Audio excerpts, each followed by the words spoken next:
stands out about South Carolina when you go back and watch the film from that first matchup?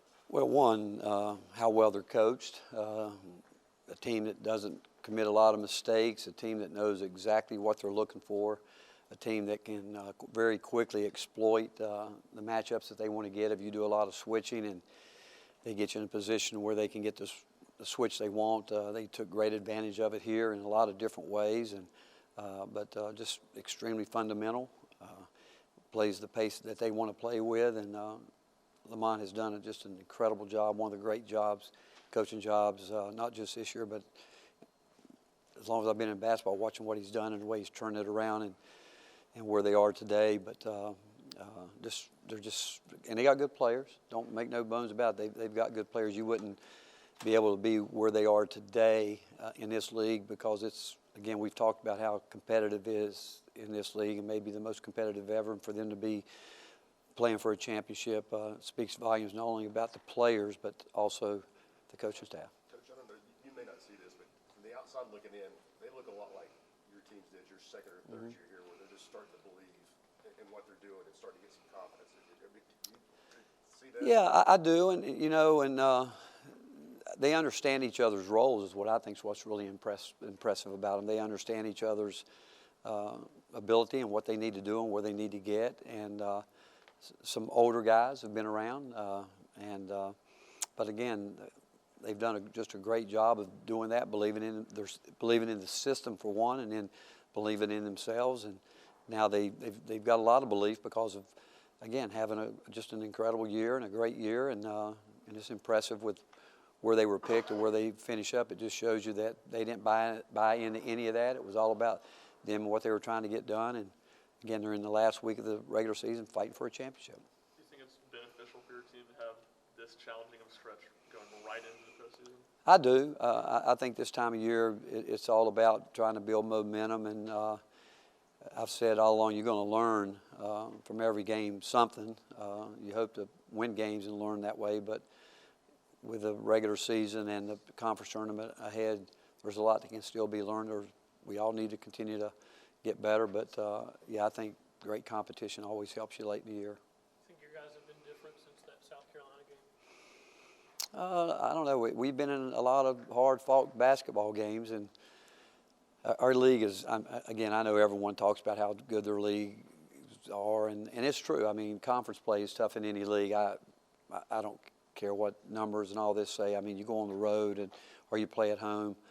In every league, it's tough and demanding. But our team is, I think we've tried to get better. As you guys have been with us from the beginning, and we've talked about consistency. We've talked about rebounding, ball screen, a lot of different things. And the key is that I think that we've still tried to improve as the season goes on.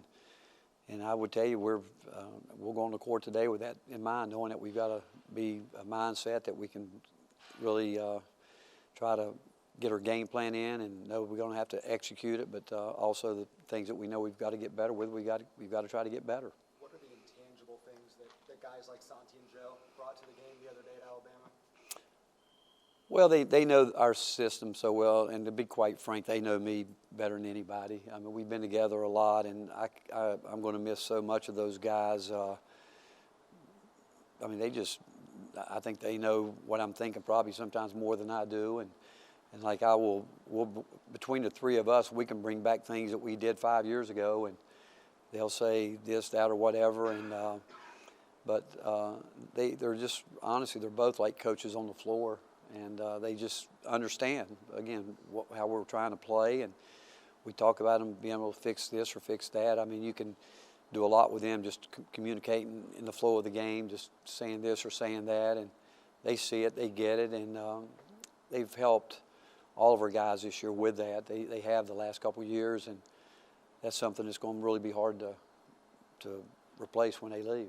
You ever had a player take a whiteboard from you in huddle before and draw something up on it? Yes, and I love it. And again, what I love about that, Santi, I looked at him and said, "What are you thinking?" And he, the play that we ended up going, he wanted to make sure that Tobey knew exactly where he had to be, because I could. When we called the play, we looked at Tobey and we could tell he was like not quite as sure as we want it to be, and Santi just took it and said, "You've got to do this right here," which I think it's great when players do that. And I've always said when you got a team that's led by players, that's when you got a chance to be good. Playwork. It did. We ran it. We didn't score out of it, but first look that we were trying to get, we didn't get it, and because they defended well. But we got to the second option and got a great look at it. Didn't make the shot, but we executed it. Coach, do you pay attention at all to this talk about whether you're number 1 or number 2 seed, and do you have a preference? I don't, because we can talk about it all we want to talk about it. The bottom line is going to get down based on what you do. I mean, I think this week's a big week for a lot of teams that are fighting for whether an NCAA bid or whatever the committee's looking at. From past experience, I don't know what the SEC tournament or any postseason tournament plays into it in some ways other than teams can get a bid out of it. But I don't talk about things that or think about things that we have no control over other than what we do on the court. And I'm sure there's always going to be debates about this, that, or whatever. But all I can say is that when we're done with the regular season, I can't imagine anyone's played a more difficult schedule than we have all year. And I don't know how that weighs into what they're looking at, but you win games, and hopefully that takes care of everything. What do you feel like you have to do differently against South Carolina when Miles Stewart and Twan Cooper went 7 for 8 from 3, many of them in the corner? Yeah. We've got to play better, obviously, in a lot of different areas, but their execution was good, and we've got to do a better job with everything we talk about every game, whether it's transition defense, executing our half-court defense, offensively, doing what we need to do there. You go back, I mean, it's another game. They're better than they were here. We're better than we were here too, but it's going to be a great atmosphere, great crowd, and it should be. They deserve it. They've earned it. But there's not one part of it. We're going to have to do everything. And, again, it's going to be another 40 minutes, and we're going to have to be better, obviously. What have you seen differently from Jemai in that last South Carolina game? Obviously, he played a really good game against Baylor. Again, the last couple games, I thought his defense has gotten back to an elite level, and I think his focus has been the biggest thing. I don't think there's any question. It's his mindset, knowing – again, what he's great at, trying to play to that, and I think he's really relaxed on offense and not thinking, I got to do this, I got to do that. He's let it come to him, but he's made some great decisions in the last couple games, and we just hope that he can keep building on it, and because when he's locked in like that, it just gives us really a great weapon to have. Coach, how much growth is there? I mean, I guess Jonas sat for 15 minutes the other night, and he came in the second half, played almost all of it, I think 18, and had 10 points and 7 rebounds. Just how much could he have come close to that 6 months ago, a year ago? I don't know. Jonas has grown in a lot of ways, and again, his cardio and his physicality has gotten so much better. And again, here's a guy that, people physically go after him every game. There's not a game that we've played this year where people aren't trying to bounce him around, and so he's learned how to deal with that. He's continuing to learn how to make it work to his advantage. But he's grown so much from the time when he first got here, and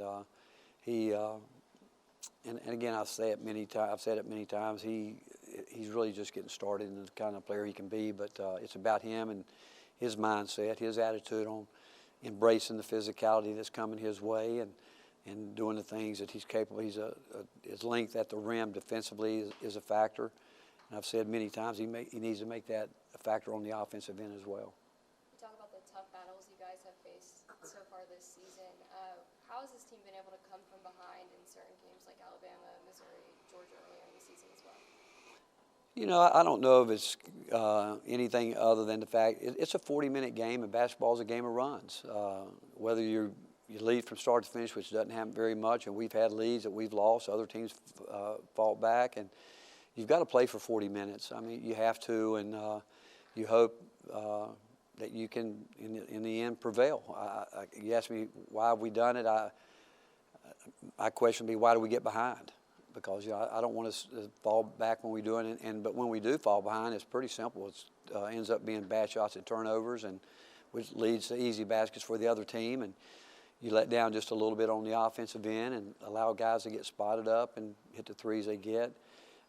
But one thing I admire about our players is the fact that, again, I go back to the schedule. We've been in so many games that have been possession games, and I do think they understand, again, it is a game of run. The other team's good. They're going to make their pushes, and in the end, over 40 minutes, we hope we can come out on top. How comforting is it that you have a guy like Josiah who is willing to slide into that 5 spot when the other 2 bigs are in foul trouble? Well, he can do it, and obviously the same thing with Jemiah, sliding to the 4 if that needs be. Again, Joe's been around. He pays attention to the scouting report, and he and Jemiah probably have as much to do with knowing that they could be anywhere on the court at any 5 spots going into a game, and so they're locked in that way. But it allows us to play a lot of different ways. We've had a lot of different lineups out there. We've had that lineup where it's small. We can get big somewhere in between, and so the versatility on the team is really a compliment to our players that they want to know, because it's not like we're changing. We got 15 different systems that we're running. Within the system that we run, there obviously are tweaks and adjustments you make, but they understand the scheme of it and what we need to do, and so it's really a compliment to them that they can play multiple positions. Thanks, Coach. All right, thank you. Thanks, Richard.